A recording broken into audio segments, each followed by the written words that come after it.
الصف الثالث الاعدادي، اهلا وسهلا بكم في نموذج جديد من نماذج الهندسه.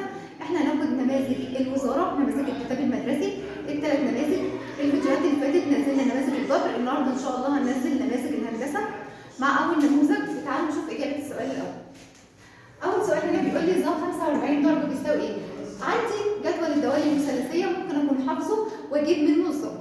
لو انا مش حافظ جدول الدوال المثلثيه هدخل على الآلة الحاسبة واكتب كده تان الظا طبعا اللي هي تان، واكتب 45 واعمل مثال هتطلع لي واحد. لو انت جربتها دلوقتي بالآلة الحاسبة وعملت تان 45 هتساوي واحد. او انا لو حافظ الدوال المثلثيه، جدول الدوال المثلثيه بتاعتي، هلاقي ان ظا 45 بتساوي واحد. طيب ج س بتساوي نص، فإن س لو ج س بنص يبقى عايز السين، هو كده عايز الزاويه. هنا كان جايب الزاويه وعايز الظا بتاعتي، الظا 45 بكام؟ لكن هنا جايب الج س مفقوده وجايب الزاويه بتاعتي مفقوده وجايبها بتساوي نص. طب انا عايز سين، لو انا عايز اجيب الزاويه لازم اعمل شيفت. لو انا عايز اجيب الزاويه لازم اعمل شيفت.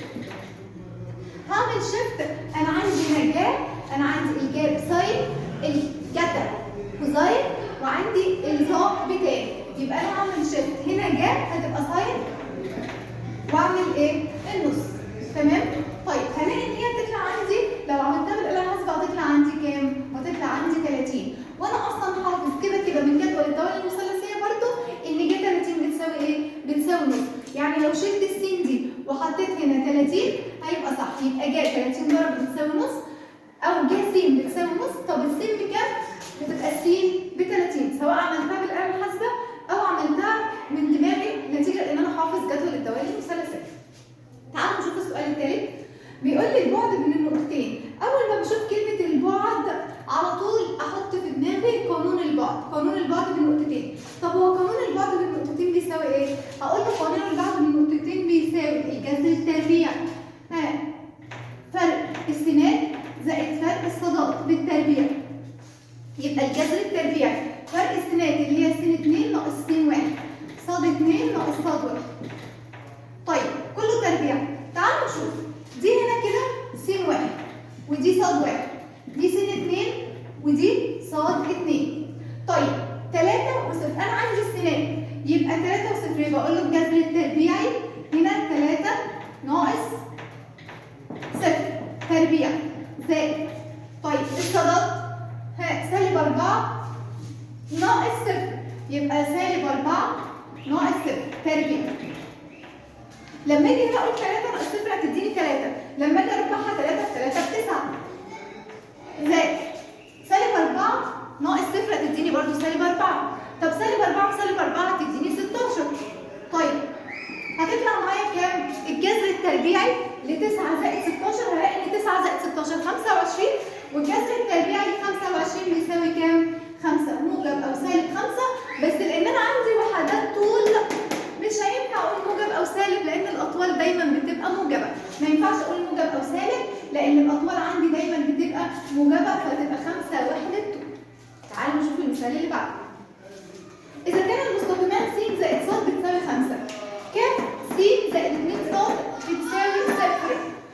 المستقيمان دول مالهم؟ قال لي المستقيمان دول متعامدان، يعني المستقيم عمودي على مستقيم، يبقى انا عندي المستقيم عمودي على مستقيم، دول متعامدان. فإن كاف عايز قيمة كاف.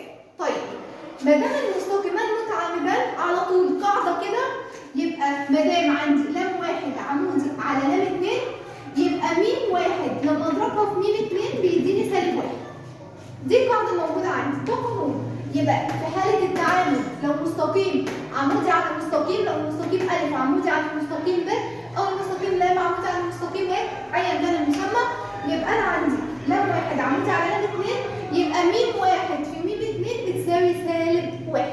طيب أجيبهم إزاي؟ لازم أجيب الميل بتاع المعادلة الأولى وأجيب الميل بتاع الثانية، أو أجيب الميل بتاع المستقيم الأول وبعدين أجيب الميل بتاع المستقيم الثاني. يبقى الميل بتاع المستقيم الأول والميل بتاع المستقيم الثاني. الميل بتاع المستقيم الأول عندي هيكون سالب معامل س على معامل ص، سالب معامل س على معامل ص، سالب معامل س على معامل ص.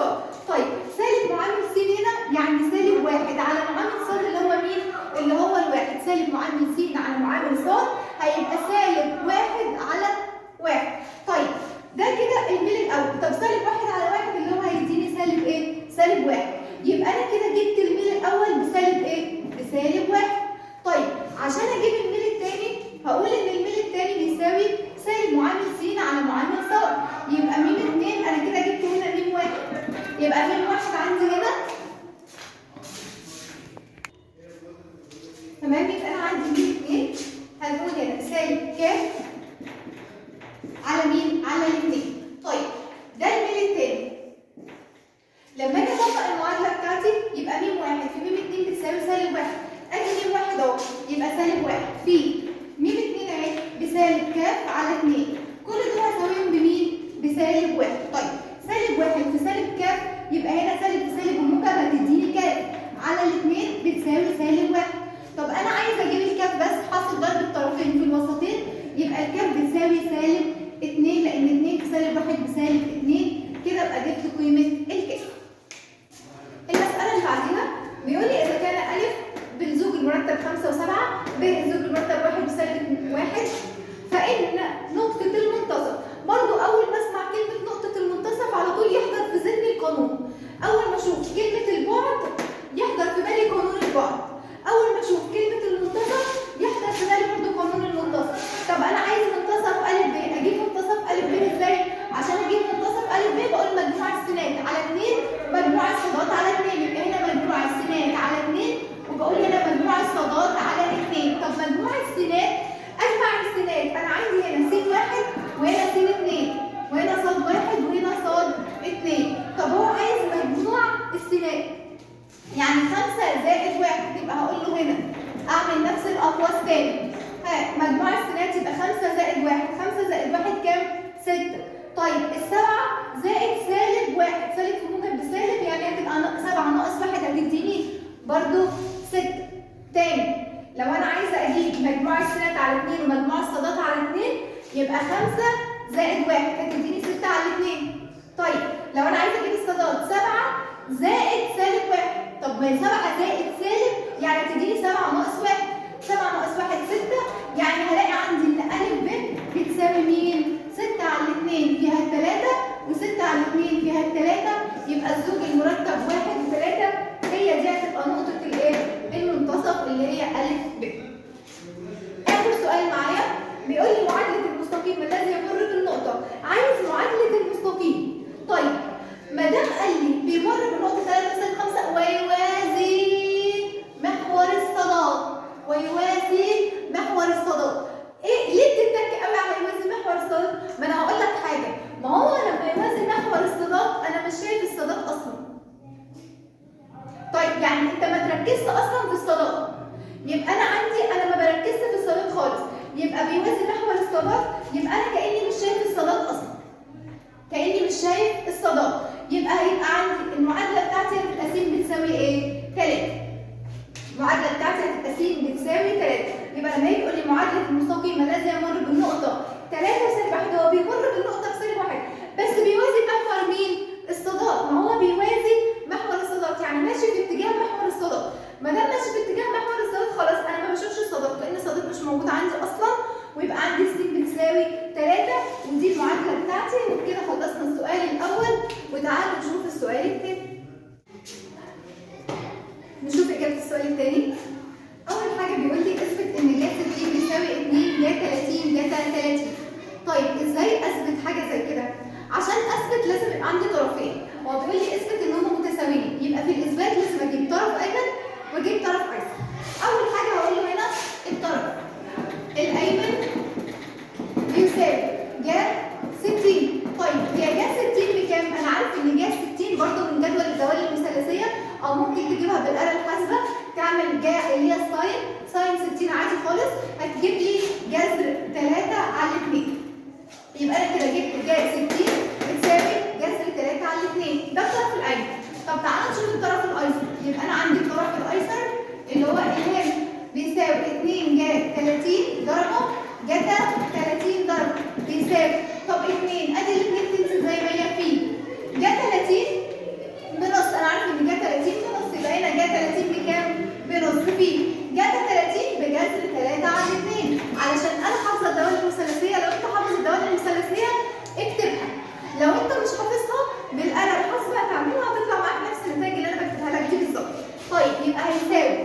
لو في اختصار اختصر هلاقي الاثنين راحت مع مين؟ مع الاثنين، هيتبقى معايا جذر 3 على 2 بس. طب هنا جذر 3 على 2 وهنا جذر 3 على الايه؟ على الاثنين، جذر 3 على 2 فوق جذر 3 على 2 تحت، يبقى الطرف الايمن يساوي الطرف الايسر. اذا فعلا الاثبات بتاعه صح، هقول له اذا الطرفان متساويان، يبقى انا عندي كده الطرفين ايه؟ متساويين. طيب تعالوا نشوف المساله الثانيه. بيقول لي اثبت ان نقط ا بسالب 3 وسالب 1 ب ب6 و5 ج ب3 و3 تقع على استقامه واحده. يعني ايه تقع على استقامه واحده؟ يعني انا لو جبت وعملت خط مستقيم هلاقي ان هنا نقطه ا وهنا نقطه ب وهنا نقطه ج. فهو بيقول لي اثبت ان الثلاثه دول نفس الاستقامه بتاعتي على زاويه مستقيمه، على استقامه واحده يعني على زاويه مستقيمه بنفس الاستقامه بتاعتي. يبقى ا وب وج الثلاثه كده بيترصصوا جنب بعض، موجودين جنب بعض. طب اثبت ازاي؟ عندي القانون بتاع ميل الايه؟ الخط المستقيم. طب انا عندي الميل، انا عندي ا وب. طب قانون الميل بيساوي ايه اصلا؟ انا اول ما اشوف كلمه ميل يبقى الميل بتاع ا ب اللي هو المستقيم ا ب يساوي اي ميل اصلا بيساوي فرق الصادات على فرق السنان. فرق الصادات على فرق السنان اللي هو صاد 2 ناقص صاد 1 على س 2 ناقص س 1. طيب هنا المفروض انا بجيب ا وب، يبقى هنا س 1 وهنا صاد 1 وهنا س 2 وهنا صاد 2. طيب لما اجي اطبق في القانون عندي هلاقي ان عندي صاد 2. فين صاد 2 اهي؟ 6 ناقص ناقص الناقص بتيجي بعد الناقص على طول بتبقى موجب، يبقى الناقص بتيجي بعد الناقص بتعمل لي موجب، تمام؟ على فرق مين؟ يبقى انا كده عملت ايه؟ فرق الصادات اللي هي صاد 2. صاد 2 هنا 5 سوري معذره، يبقى صاد 2 هنا 5، يبقى 5 هنا صاد 2 وعندي هنا صاد 1، يبقى 5 ناقص 1 هتديني موجب. طيب س 2 اللي هي 6 هتديني هنا ناقص برضو ناقص 3 هتديني زائد 3. تمام. لما اجي اعملها 5 زائد 1 6 زائد 3 9. لو انا عايزه اختصرها على الثلاثه فيها الاثنين على الثلاثه فيها الثلاثه هيديني 2 ايه؟ على 3. طب تعالوا نشوف الميل الثاني. هل ميل ب ج هيبقى زيه؟ هيبقى ميل ب ج. انا عايز ميل ب ج برضه نفس القانون، بكتب القانون تاني. فرق الصادات على فرق السنان اللي هي صاد 2 ناقص صاد 1 على س 2 ناقص س 1. طيب صاد 2 انا هنا بقى هعمل العكس، هتبقى دي س 1 ودي صاد 1 وهنا س 2 وصاد 2، يبقى صاد 2 3 ناقص 5. طيب 3 ناقص 5 على هنا هتبقى 3 ناقص 6، يبقى 3 ناقص 6. طيب 3 ناقص 5 يعني سالب 2، 3 ناقص 6 يعني سالب 3. طيب سالب على السالب، السالب راح مع السالب، سالب على السالب فيها الموجب، يبقى 2 على 3. ايه ده طلع الميل الاول قد الميل الثاني، طلع الميل بتاع ا ب دوت قد الميل بتاع ب ج. هقول له بما ان ميل ا ب او ميل المستقيم ا ب بيساوي ميل المستقيم ميل ب ج. طب ما هو امتى يساووا بعض؟ فاكرين التوازي؟ لما كنا بنقول لم ا بيساوي لم ب او لم 1 بيساوي لم 2، يبقى لم 1 بيوازي لم 2.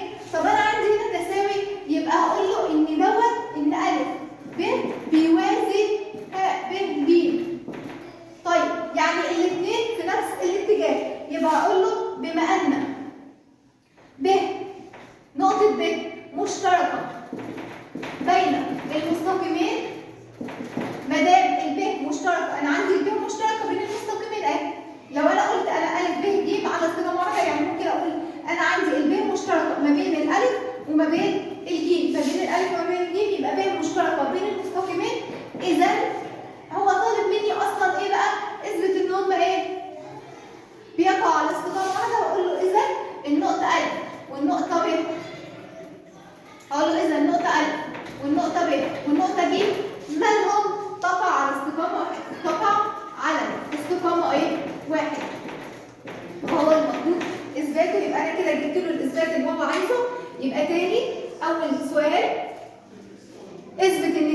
ت بيساوي 2 جا 30 جا 30، انا بعوض عمليه تعويض، بكتب الطرف الايمن جا 60 بجذر 3 على 2 بالاله الحاسبه او لو انا عارف الدوال المثلثيه. طيب الطرف الايمن 2 جا 30 جا 30، الاثنين تتحط زي ما هي، الجا 30 بنص الجا 30 بجذر 3 على الاثنين، هتطلع لي جذر 3 على 2 وهنا جذر 3 على 2، يبقى فعلا الطرفان متساويان. طب السؤال الثاني بيقول لي اثبت ان النقطه ا وب وج بتقع على استقامه واحده، بجيب ميل ا ب وبجيب ميل ب ج لازم يكونوا متساويين، وب كده اصلا مشتركه ما بين الاثنين، هقول له بما ان ميل ا ب المستقيم ا ب بيساوي ميل المستقيم ب ج، يبقى ا ب بيوازي ب ج. طب ما هو ده بيوازيه يبقى ب مشتركه ما بينهم، يبقى ا ب وج بتقع على استقامه واحده. وتعالوا نحل السؤال الثالث. نحل السؤال الثالث. أول سؤال عندي بيقول لي إذا كان 4 جا 60 جا 30 بيساوي ز س اوجد قيمة س. هنبدأ نعوض في المسألة تعويض مباشر خالص. أنا عندي هنا 4 تنزل زي ما هي، في الجا 60 بنص، في الجا 30 برضه بنص، بيساوي ز س. طيب 4 في نص في نص، نص في نص بربع، يبقى 4 في ربع بيساوي ز س. طيب هي 4 في ربع بكام؟ 4 في ربع، شيل الأربعة مع الأربعة هيبقى عندي ز س بتساوي 1. طيب ز س بتساوي 1، ز مين اللي بتساوي 1؟ من جدول الدوال المثلثية هلاقي إن الز 45 بواحد، ز 45 بواحد، يعني السين عندي هتبقى ب 45 درجة.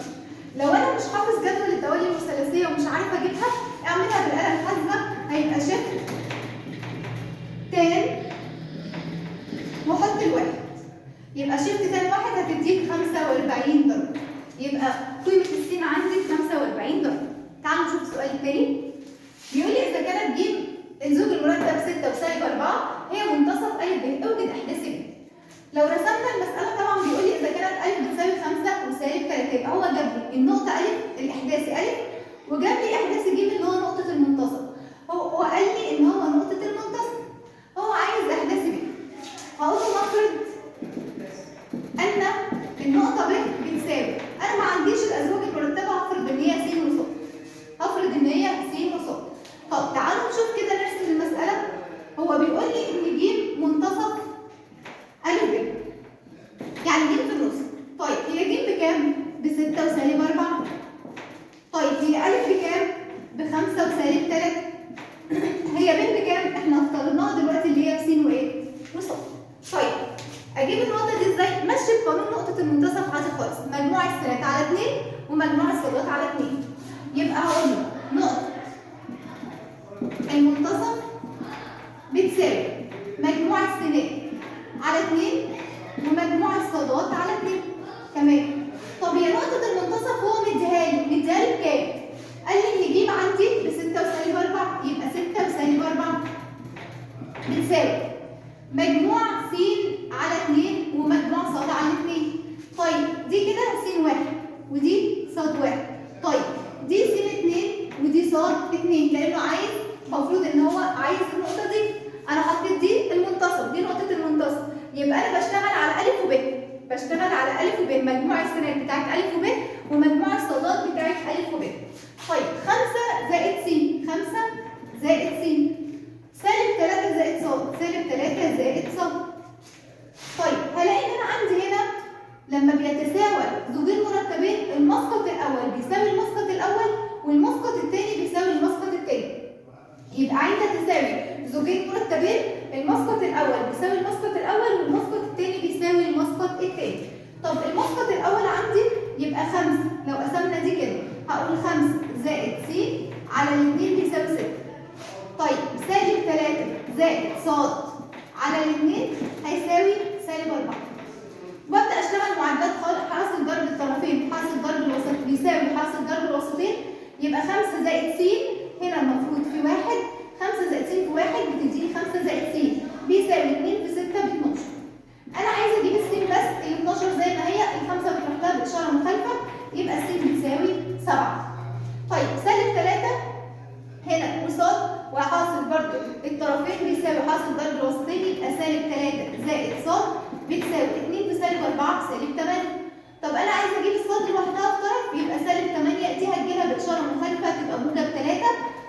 ص بتساوي سالب وموجب، بطرح واحط اشاره الكبير 8 ناقص 3 5 واشاره الكبير سالب. بقى عندي س وبقى عندي ص. طب ما انا كنت عايزه س والص، يبقى هقول له بما ان ب بتساوي س وص، اذا ايه الس والص اللي انا جبتهم اللي هم بتوع ب بيساووا 7 وسالب 5، وكده ابقى انا جبت الس والص هنا اقدر احط مكانها 7 وسالب 5، وكده تكون المساله خلصت. وتعالوا نحل السؤال الرابع. السؤال الرابع: إذا كان المستقيم لام واحد يمر بالنقطتين 3 و1 و2 وكده، والمستقيم لام 2 يصنع مع الاتجاه الموجب لمحور السينات زاوية موجبة قياس 45، فاوجد قيمة كاف إذا كان لام واحد بيوازي لام 2. طيب، أولاً لام واحد ده دول يخصوه، يبقى أنا هجيب ميل المستقيم الأول من هنا، هجيب ميل المستقيم الأول من هنا. طيب، لام 2 الزاوية دي تخصه، يبقى ده كده م 2، هجيب الميل من هنا، هجيب الميل من هنا. هو عايز قيمة كاف إذا كان لام واحد بيوازي لام 2. طب ونقف هنا بقى، نقف هنا شوية. هقول له بما أن لام واحد بيوازي لام 2، إذا م واحد لازم تساوي م 2. ده قانون أنت اللي قايله لي. تمام؟ يبقى لام واحد بيوازي لام 2 لازم م واحد يساوي م 2. طب تعالوا نجيب م واحد ونجيب م 2 ونساويهم ببعض عشان اقدر اجيب المجهول بتاعي اللي هو عايزه او قيمه كاف. اول حاجه هجيب م واحد عشان اجيب م واحد بيساوي الميل بيساوي فرق الصادات على فرق السينات. الميل بيساوي فرق الصادات على فرق السينات. طيب، فرق الصادات يعني ص 2 ناقص ص 1 على س 2 ناقص س 1. طيب، هنا س 1 وهنا ص 1، هنا س 2 وهنا ص 2.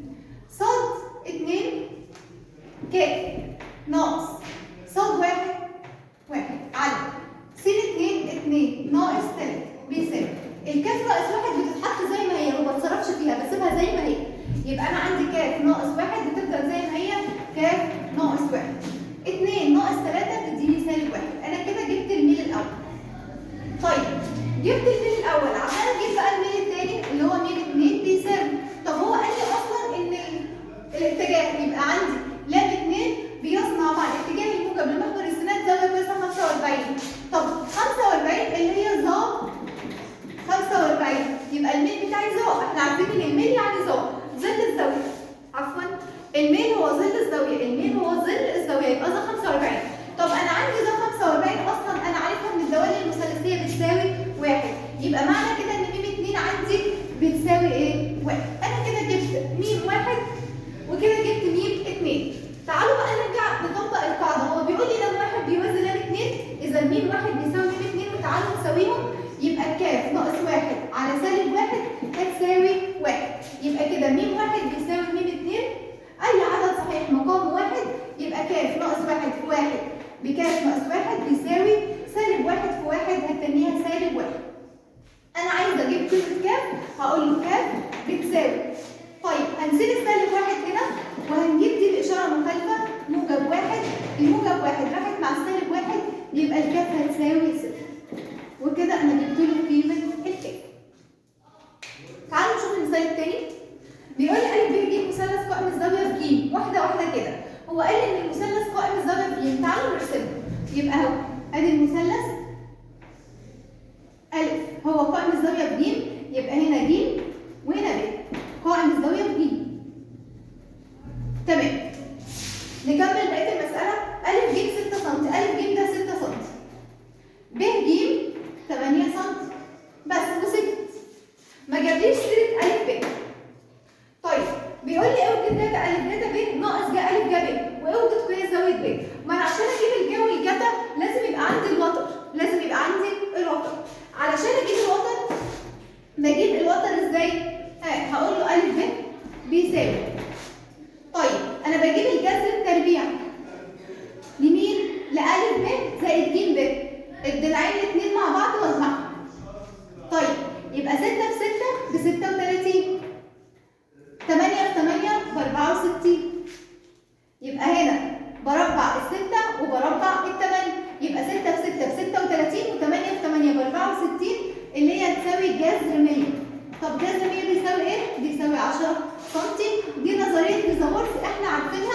يبقى أ ب هتطلع معايا ب 10 سم. أ ب هتساوي 10 سم منين؟ من نظرية فيثاغورس. طيب تعالوا نعمل بنك المعلومات بتاعنا اللي احنا بنعمله او بنك المعرفة. أنا لما بعوز أجيب الجاء بتساوي المقابل على الوتر، ولما بعوز أجيب الجتا بتساوي المجاور على الوتر. يبقى أنا لو عايز الجاء تبقى مقابل على وتر، لو عايز الجتا بتبقى مجاور على وتر. تعالوا نرجع للمسألة بتاعتنا. بيقول لي جتا أ جتا ب. طيب جتا أ أدي أ جتا، هو عايز هنا جتا اللي هي إيه؟ المجاور على الوتر. المجاور اللي هو مين؟ أهو 6 على مين؟ على ال10، هيبقى 6 على ال10 في. طيب 6 على ال10 في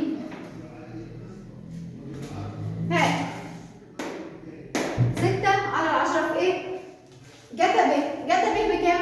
ادي جتا المجاور على الوتر، الب المجاور على الوتر 8 على 10 ناقص جا أ بتساوي ايه؟ ها المقابل على الوتر اهي. أ المقابل على الوتر، المقابل على الوتر في الجا ب. انا عندي الجا ب بتساوي هنا المفروض ان هي مقابل برضو على الوتر. الجا المقابل على الوتر للب 6 على ال10. ركزوا كويس قوي لان المسائل دي ممكن تلخبطك، ممكن تبقى مش عارف مين مقابل ومين مجاور، مين يعني امتى اجيب الجاء أ وامتى اجيب الجتا أ، امتى اجيب مقابل وامتى اجيب مجاور. علشان كده انا عملت هنا بنك المعلومات بتاعي او بنك المعرفه ان الجاء بيساوي المقابل على الوتر والجتا بتساوي المجاور على الوتر، وهو ده اللي بنمشي عليه. يعني لما قال لي هنا جتا أ ادي أ الجتا المجاور على الوتر، المجاور ادي المجاور على الوتر يبقى 6 على 10. طب جتا ب ادي الجتا ب بتساوي المجاور على الوتر يبقى 8 على ال10. هنا ناقص، حطيت الناقص. طيب جاء أ انا عندي الالف اهي المقابل على الوتر يبقى 8 على 10 ادي 8 على 10 في جا ب ادي الب اهي الجا عندي المقابل يبقى 6 على 10. طيب لما اجي اقول 6 على 10 في 8 على 10 ناقص 8 على 10 في 6 على 10 طبيعي هتديني على طول ايه؟ صفر. ليه؟ لان انا عندي هنا 6 في 8 ب 48 على 100 وهنا 6 في 8 ب 48 برضه على 100. طب 48 على 100 لو جيت عملتها 48 على 100 ناقص 48 على 100. طيب ما 48 على 100 ناقص 48 على 100 على طول هتديني صفر. اي عدد معكوسه الجمعي بيديني صفر. يبقى انا كده جبت رقم أ. طيب رقم ب عايز قياس زاويه ب. طيب عشان اجيب قياس زاويه ب انا مش عارفها، عايز قياس زاويه ب، عايز قياس الزاويه دي. طيب بجيب الزاويه من اي حاجه من الثلاث دوائر، يا اما اجيبها من الجا يا اما اجيبها من الجتا يا اما اجيبها من الظابط. لو عايز اجيبها من الجا بجيبها بالقانون بتاع الجا المقابل على الوتر. لو عايز اجيبها من الجتا بجيبها من قانون الجتا المجاور على الوتر. طب لو عايز اجيبها من قانون الظابط انا عندي الظابط بتساوي المقابل على المجاور، المقابل على المجاور. تمام؟ طيب تعالوا نجيبها من الجا. لو انا جيت قلت لك قياس زاويه ب يعني عايز جا ب بيساوي، طب هي جا ب بتساوي ايه؟ لو انا عايز جا ب المقابل على الوتر يبقى 6 على 10 يبقى 6 على 10. طب 6 على 10 يعني 6 من ايه؟ 6 من 10. ممكن نستخدم بالآلة الحاسبة ادخل اعمل ايه؟ اقول له شيفت، يبقى هقول له شيفت ساين لان انا جايبها من الجا، شيفت ساين ودخل ال6 من 10 واعمل دي صفر. ماشي؟ يبقى هو عايز قياس زاويه ب انا جبتها من الجا ب وممكن اجيبها من الجتا ب وممكن اجيبها من الظابط. يعني ممكن اجيبها من الجا ممكن اجيبها من الجتا وممكن اجيبها من الظابط. اختاري اللي يناسبك. انت عندك الثلاث دوائر المثلثيه والقوانين بتاعتهم تقدر تجيب الطريقه اللي تناسبك اشتغل بيها. انا جبتها من الجا ب، جا ب بتساوي 6 على 10 6 من 10. ادخل على الآلة الحاسبة واعمل شيفت ساين 6 من 10 الناتج هيطلع 36 درجة و52 دقيقة. وممكن يديك يعني 12 ثانية 13 ثانية اللي هو يعني هيبقى برضو مش عايز تحط الثواني ما تحطهاش، بس انا هحطها اللي هو هو 12 ثانية. يبقى أنا عندي الناتج بتاعي هيطلع شيفت ساين 6/10 بيساوي الرقم ده. يبقى أنا خلاص بقى هقول لكم يا زاوية ب بيساوي 36 درجة و52 دقيقة وكام؟ و12 ثانية. وكده أبقى أنا خلصت السؤال الرابع. وتعالوا نشوف السؤال الخامس. السؤال الخامس: اوجد معادلة المستقيم الذي ميله 2 ويمر بالنقطة 1 و0. عايز معادلة المستقيم. طيب أنا أصلا عندي معادلة المستقيم المفروض إن أنا حافظها، اللي هي ص بتساوي م س زائد ج. طيب هو أصلا كده جايب لك الميل، يعني هو أصلا جايب لك مين اللي هي الميل، يبقى ص بتساوي 2 س زائد الج. طيب بما إن الص بتساوي، أقول له هنا بما أن الصاد بتساوي م س زائد ج، إذا الصاد بتساوي 2 س زائد ج. طيب هو بيقول لي بيمر بالنقطة 1 و0، يعني النقطة 1 و0 دي بتحقق العلاقة عندي. ما أنا جايب إيه؟ بيمر بالنقطة 1 و0، يبقى 1 و0 هتحقق العلاقة، يعني الواحد بالسين والصفر صاد. هنشيل السين ونحط مكانها 1 ونشيل الصاد ونحط مكانها 0 عشان نجيب قيمة الحد المطلق اللي هو الج.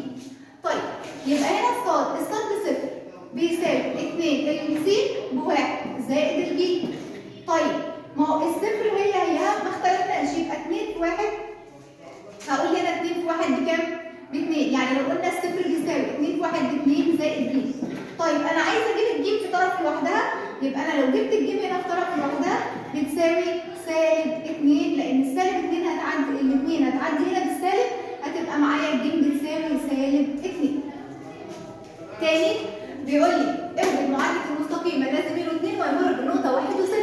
طيب انا عندي ص بتساوي م س زائد ج، هقول له بما ان المعادلة بتاعتي ص بتساوي م س زائد ج اللي هي معادلة الخط المستقيم، اذا ص بتساوي 2، هو جايب لي الميل ب2 يبقى 2 س زائد ج. طب انا عايزه اجيب قيمة ج، يبقى اقول له عندي 2 في 1 زائد ج والصاد بصفر، يبقى من خلالها جبت الج بتساوي -2. هو عايز ايه بقى؟ المعادلة. عايز ايه المعادلة اللي هي هرجع لدي تاني، يبقى اقول له اذا الصاد عندي بتساوي 2 س زائد الج طلعت عندي بكام؟ ب-2. يبقى صاد بتساوي 2 س زائد سالب في موجب، يبقى هنا عندي هتبقى سالب، هيبقى -2. يبقى 2 س -2. يبقى 2 في 1 ب2، 2 زائد الج. انا عايز اجيب الجيم لوحدها، لو جبت الجيم لوحدها في طرف يبقى الاثنين بتروح هنا باشاره مخالفه، هتبقى -2. لما اجي اعمل المعادله بتاعتي هتبقى ص بتساوي 2 س ناقص 2. طيب تعالوا نشوف المساله اللي بعدها.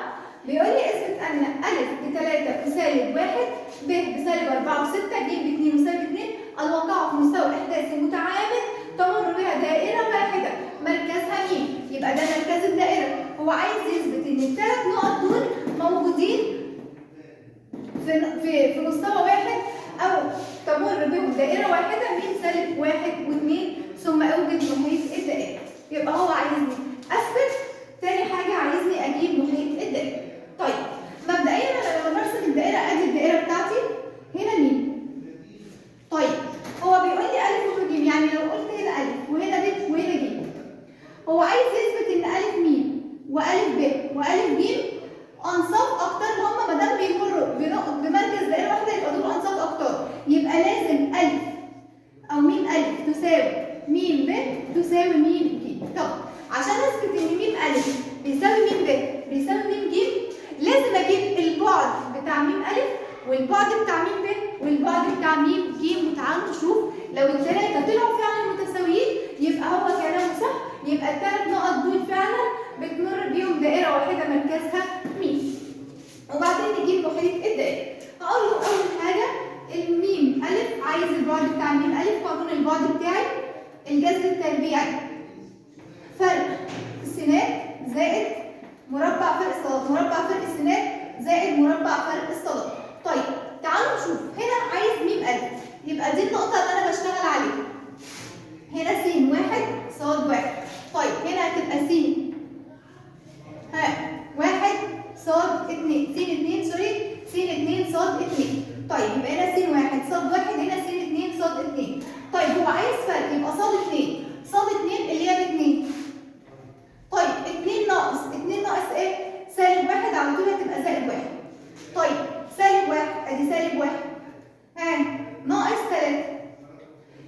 اعملها هتساوي 2 زائد 1 يبقى انا عندي الجذر التربيعي 2 زائد 1 3 3 في 3 ب 9 سالب 1 سالب 3 تديني سالب 4 سالب 4 في سالب 4 تديني 16 يبقى جذر 9 زائد 16 اللي هو جذر 25 هيساوي 5 وحدة طول 5 وحدة طول. طيب تعالوا نشوف ميم ب نفس اللي عملناه في ميم ألف هنعمله في ميم ب. طيب هنا هتبقى س 1 صاد 1 وهنا س 2 صاد 2 يبقى أنا عندي تربيع تربيع. طيب 2 نفس الاثنين برضو. طيب هنا سالب 6 يعني ناقص 6. طيب هنا سالب 1 سالب 4 سالب 1 هنا هيبقى سالب 4 يعني هتبقى موجب ايه؟ 4 بيساوي جذر التربيع. طيب 2 ناقص 6 سالب 4 سالب 4 في سالب 4 ب 16 زائد سالب 1 موجب 4 مطرح احط اشارة الكبير هتديني 3 3 في 3 ب 9 هيساوي جذر ال 25 هتساوي 5 وحدة طول. تمام. طيب تعالوا هنا ميم ج اخر نقطة معايا الجذر التربيعي وهنا زائد الجذر التربيعي فرق الصادات زائد فرق السينات. طيب هنشيل دي هيبقى دي س 1 وهتبقى دي صاد 1 هيبقى 2 سالب سالب 2 يعني 2 زائد 2. طيب سالب 1 سالب 2 سالب 1 سالب 2 بيساوي طيب 2 و2 4 4 في 4 16 زائد سالب 1 سالب 2 سالب 3 سالب 3 في نفسها هتديني 9 جذر 25 بيساوي 5 وحدة طول. لما اجي ابص هلاقي ان عندي 5 وحدة طول 5 وحدة طول 5 وحدة طول يعني فعلا اثبتنا ان ميم أ بتساوي ميم ب بتساوي ميم ج. يبقى انا عندي دي طلعت ب5 ودي طلعت ب5 ودي طلعت بايه؟ ب5. يبقى انا كده فعلا هقول له بما ان ميم أ بتساوي ميم ب بتساوي ميم ج ايه اللي هيحصل؟ هقول له اذا النقط أ وب وج تمر بهما او تمر بها دائرة واحدة مركزها ايه؟ مركزها ميم. طيب تاني حاجة بيقول لي اوجد محيط الدائرة. عايز محيط الدائرة هقول له هنا محيط الدائرة انا عارف قانون محيط الدائرة. محيط الدائرة بيساوي 2 باي نقطة. طيب يعني بيساوي 2 في باي نقطة احنا لسه جايبينها دلوقتي بكام؟ ب5 يعني بيساوي 2 في 5 ب 10 هتبقى 10 باي. يبقى انا عندي 10 باي وحدة طول لانه عايز محيط. ما دام عايز محيط يبقى 10 باي وحدة طول وبكده اكون حققت له المطلوب اللي هو عايزه في رقم أ وحققت له المطلوبين الاثنين اللي كان عايزهم في رقم ب اني اثبت ان هم بيمر بيهم دائرة واحدة مركزها ميم وتاني حاجة اجيب محيط الدائرة. كده الحمد لله خلصنا النموذج الاول جاوبنا على ال5 اسئلة. يا رب اكون قدرت افيدكم ويا رب يكون الشرح كان بسيط وسهل وان شاء الله باذن الله اعمل الفيديو الثاني النموذج الثاني والنموذج الثالث عشان نلحق نراجعهم قبل